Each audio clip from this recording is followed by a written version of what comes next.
It was in 1983, and I was most fortunate to be chosen as Carnival Queen for that year.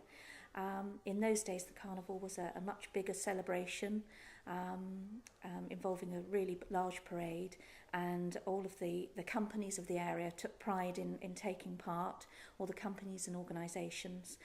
It was held in Rock Park. It started there, and all of the floats would assemble, and there were lots of walking characters too. And then I was fortunate to be crowned. Climbed aboard my float, and off went the procession. And I was very, very proud to be chosen to represent my town. And during the course of the year, I was fortunate to be asked to attend various events, which I was pleased and proud to do.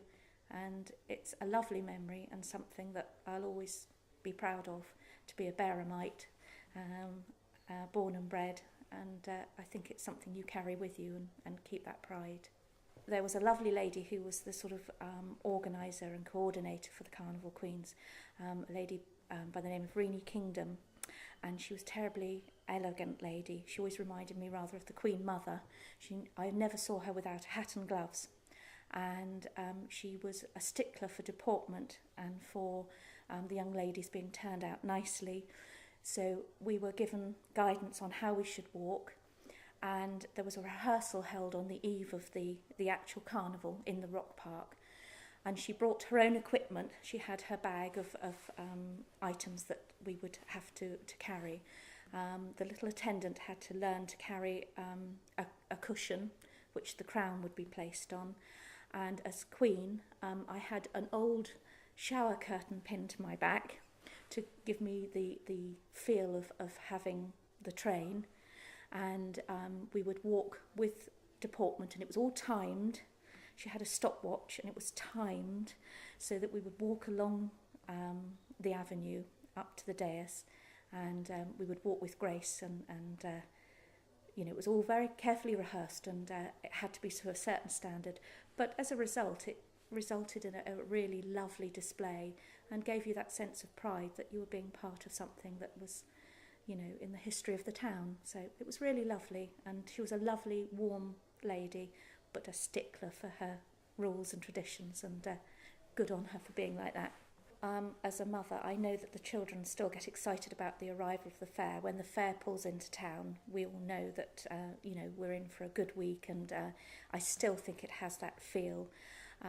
I've been lucky to in recent years to attend the opening again of the fair, and I know that when all of the dignitaries go over and the fair is officially started, it's still that lovely feeling of the town coming alive, because we have our guest visitors who bring excitement and colour and spectacle.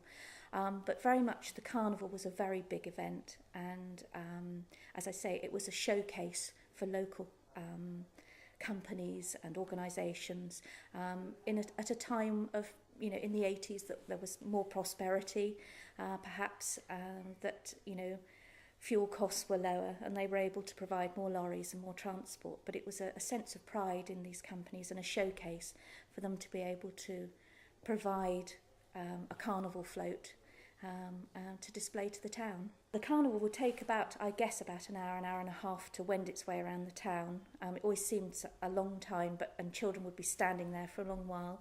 But as I say, it was lovely, and it was always a way to as I say, show off organisations. I know that places like the Queen's Theatre would use it to show any shows that they had going on. Local musical comedy and operatic societies would do the same.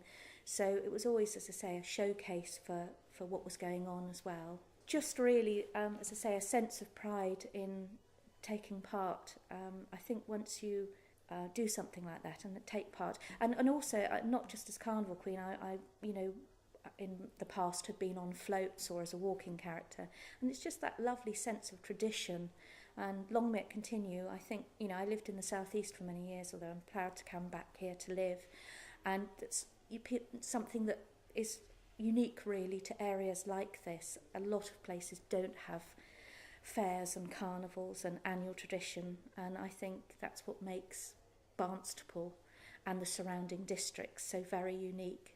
And the fact that people still come together, people still give up their time. These things don't just happen by chance. People have to put a lot of hard work into planning it. And, you know, often you open the newspaper to hear that this might be the last one, and I think, oh, please let it not be, let it carry on, because, you know, long may it continue, because I think it's terrific.